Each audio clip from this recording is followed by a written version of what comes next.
ശരിക്കും ഓരോ ബിരിയാണിക്കും ഓരോ കഥ പറയാനുണ്ടാവില്ലേ. നമ്മളൊരു ബിരിയാണി ഉണ്ടാക്കാൻ തുടങ്ങുമ്പോൾ കുട്ടികളൊക്കെ ഉള്ളൊരു വീടാണെങ്കിൽ അവരാദ്യം വന്നിട്ട് പറയുന്നത് എന്തായിരിക്കും എന്നറിയോ? ആ ലെഗ് പീസ് ഞങ്ങൾക്ക് തരണേ, ആ ലെഗ് പീസ് ഞങ്ങൾക്ക് തരണേ എന്നായിരിക്കും.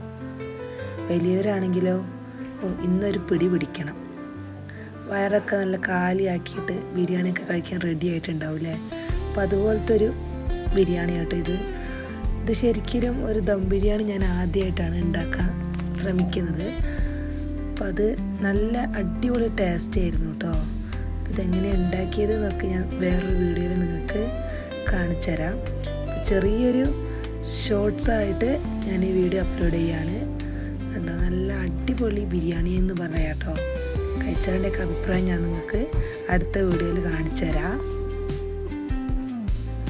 ശരിക്കും പറഞ്ഞാൽ ബിരിയാണി ഒന്ന് സെറ്റാകുന്നത് എപ്പോഴാണെന്നറിയോ? അതിൻ്റെ ആ ഒരു ഡെക്കറേഷൻ ചെയ്യുമ്പോഴാട്ടോ.